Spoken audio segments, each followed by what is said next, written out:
Mayong adlaw mga kahigalaan and welcome sa Wandering Kusina.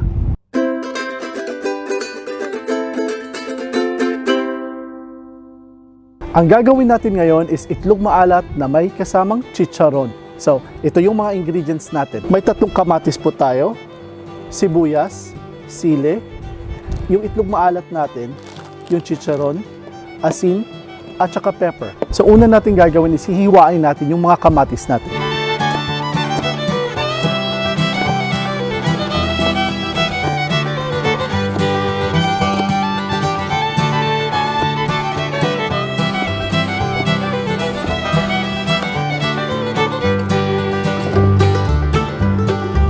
And then yung sibuyas natin.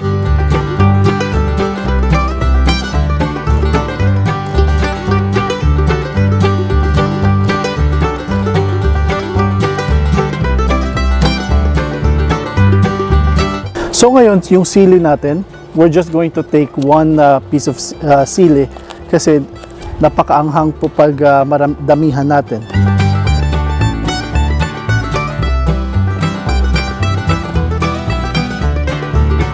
So bubuksan na natin yung itlog maalat natin.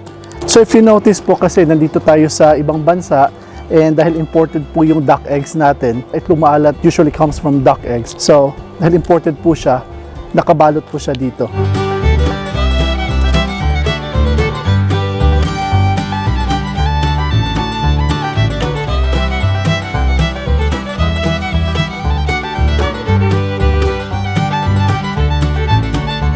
So ito na po yung slice na itlog maalat. Ang susunod po natin ilalagay is yung crushed na chicharon natin.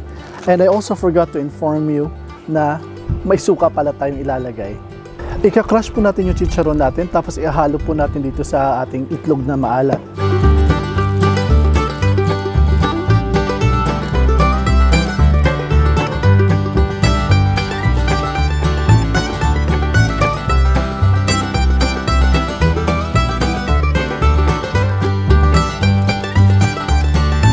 So kung gaano kadami yung chicharon, depende po sa gusto nyo.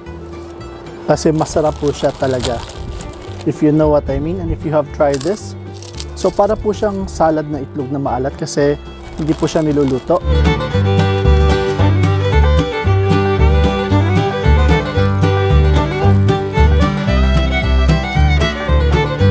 So for now, ganyan lang po muna.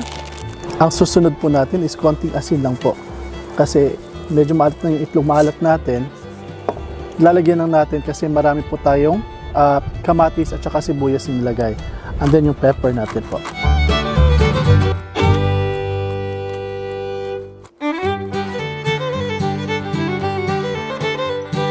And then konting suka.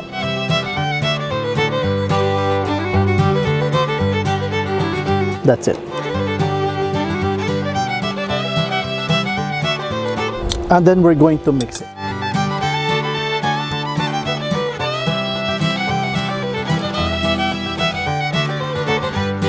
So ito po yung itlog na maalat natin na may kasamang crushed chicharon. So if you like this video, please do like and subscribe to our channel and don't forget to click that notification bell para malaman nyo kung ano pa yung mga bagong videos namin. We promise this year 2020 will be giving you more videos para yung mga lutong bahay natin na gusto nating gawin at gusto nating matutunan. Alright? And please do subscribe to our Facebook page, Wandering Kusina. And we have a Twitter as well. And then, maraming salamat po kay Chef Mark who's helping us out.